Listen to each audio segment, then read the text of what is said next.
que podemos generar mejores condiciones para las nuevas generaciones. Lo mismo va a suceder en la enseñanza primaria. Podemos disminuir el porcentaje de niños que nunca existen en la escuela primaria y en ese sentido contribuir al indicador que nos pide la ONU. Pero no basta con eso. No basta con ese 93,6% que alcanzó América Latina en el 15, que tampoco llegó al 100, o este es el conjunto de la región América Latina y el Caribe. Solo América Latina sí fue un poquito más arriba. En México superamos de alguna manera ese indicador.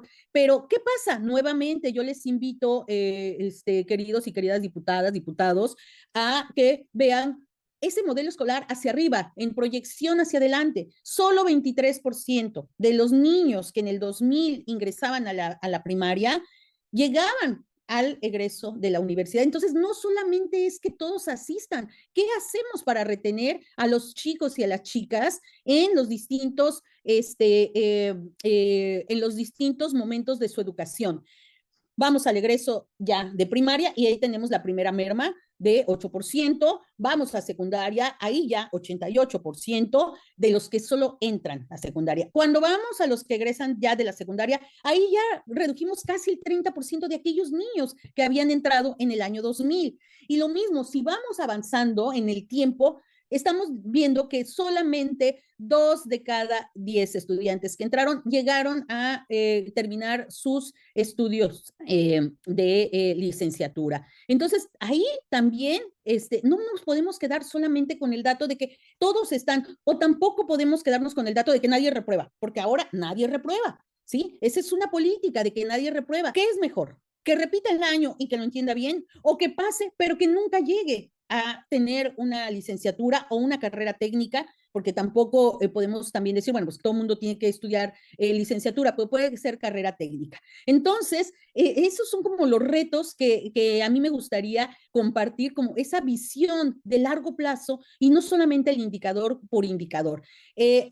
Para el ciclo 2022-2023 hubo 5 millones de ingresos a la primaria. Si seguimos con ese 23%, ¿esto qué quiere decir? Que vamos a tener solamente un poquito arriba de 1 millón de chicos y chicas que van a egresar de una licenciatura. ¿Qué está pasando? ¿Qué estaría pasando con los otros 4 millones? ¿En dónde se van a colocar? ¿Qué van a hacer en términos de sus propias trayectorias laborales? Y entonces aquí yo invitaría a pensar las razones de la deserción. La vivienda, porque está lejos de el lugar donde estudian, la salud, se enferman los niños, no pueden atender los compromisos de la escuela, o están mal alimentados y por tanto no pueden atender el propio proceso de conocimiento que se les va llevando a cabo en el aula, y esto tiene que ver con canasta básica, o por el costo de transporte, no tanto la distancia, si tienen que ir caminando o demás, si tienen que tomar un transporte y entonces eso le cuesta y no tiene la familia los ingresos para poder mandar de uno a los hijos que tenga para que se trasladen a su escuela. Entonces ahí tenemos un problema y si se dan cuenta, entonces estamos desagregando las condiciones y nos estamos dando cuenta que el hecho de que ese 23% que termina la licenciatura puede estar pasando por todas estas situaciones y por eso no podemos cumplir ese porcentaje que no nos impone no nos impuso ni los objetivos del desarrollo del milenio ni los ODS actualmente, pero que tendríamos que imponernos nosotros mismos, ¿no? Como país. Entonces, ese es por un lado. Por otro lado, el primer empleo después de egresar de la licenciatura. Ese es un dato que no tenemos en cuenta y que deberíamos de tener. ¿Cómo era de pronto usual hace varios años decir, bueno, es que me tocó un taxista que es licenciado, ¿no? En Ciudad de México, ¿no? Es decir, que las actividades laborales no eran relacionadas a la licenciatura o el título que se tenía. O antes se daban pasantías, entonces no había título y por tanto, entonces, bueno, pues no te podían dar trabajo porque no tenías el título. Y entonces empezamos a tener una serie de condiciones adversas para las personas y, por ejemplo, hoy día te titulas por Ceneval, te titulas por buen rendimiento. Y, por ejemplo, en algunas carreras ya no haces tesis, cuando eso es algo fundamental en el desarrollo de un estudiante. Pero bueno, son aspectos que complementan este indicador de que si todos van a la escuela y entonces estamos cumpliendo con los objetivos. Bueno, les quise también traer esta gráfica que la generó la CEPAL con proyecciones hacia el 2060 para América Latina y que tienen que ver justamente con las condiciones de población joven, de joven a sociedad juvenil, como se etiqueta, sociedad adulta joven, sociedad adulta y sociedad envejecida.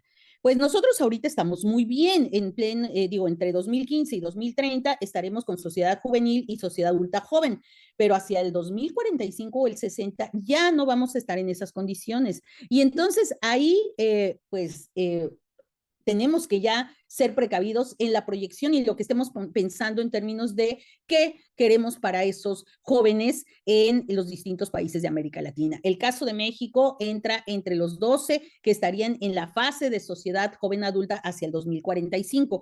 Y los países que tendrían sociedad juvenil, pues tenemos a Bolivia, a la Guyana Francesa, Guatemala, a la Guyana y Haití, pero también con condiciones bastante precarias. O sea, tienes gente joven, pero tienes condiciones muy precarias para desarrollar. Eso es lo que a mí me gustaría llamar la atención, de proyectar o de recuperar estas proyecciones y qué vamos a hacer con estos grupos etarios que están justamente en esta perspectiva de largo plazo, dándole solidez a nuestros países. Vamos al tercer objetivo, que es la igualdad de género. Y bueno, aquí, si bien el indicador principal son las mujeres con empleos remunerados en el sector no agrícola, y aquí también se avanzó en América Latina y el Caribe del 38 al 44, pues también es un indicador que hasta cierto punto se queda corto, ¿no? Siguen cometiéndose espantosos crímenes contra las mujeres y las niñas en zonas sobre todo de conflicto, sigue habiendo violencia sexual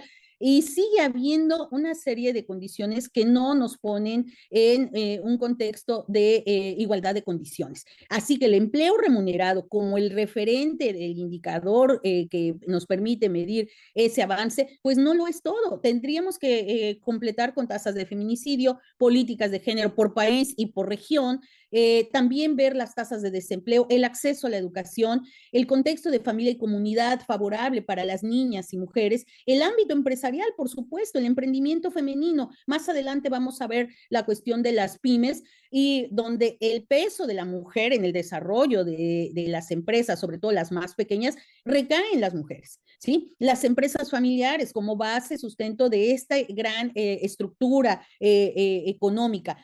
Incluso aquí hago una observación. Por ejemplo, en México no tenemos un indicador para empresa familiar. Lo tiene Paraguay, lo tiene Argentina, pero no lo tenemos en México. Si nosotros quisiéramos decir, bueno, ¿cuántas empresas familiares de las micro, pequeñas, medianas o grandes hay? No lo sabemos, no tenemos ese indicador nosotros. Bueno, en informalidad, obviamente, toda la dificultad para llegar a tener una empresa, ahí también tenemos importantes rezagos. Y esto no solamente compete a una cuestión de igualdad de género, sino en general. Y por supuesto, el techo de cristal en las empresas, en las empresas y en las instituciones. Creo que hemos avanzado, hemos dado pasos agigantados, sin duda, tenemos una mujer presidenta, tenemos un posicionamiento de las mujeres, tanto en la Cámara de Diputados, en la Cámara de Senadores, en las distintas instituciones que rigen al país, pero todavía creo que tenemos que seguir avanzando. Tenemos leyes que ya permiten dar mejores condiciones a las mujeres, pero, insisto, tenemos que seguir avanzando, porque uno de los aspectos sigue siendo, por ejemplo, para el caso de la violencia contra las mujeres, los aspectos de impunidad. Estas cifras negras, esta tipificación de los feminicidios que pudiera avanzar y que muchas veces no se tiene, pues en ese sentido todavía tenemos una situación tanto para las cuestiones que tienen que ver con género, pero en general. Entonces, hay aspectos que no solamente competen a una cuestión de igualdad de género, sino que tienen que ver con una cuestión a nivel general de las sociedades. Esta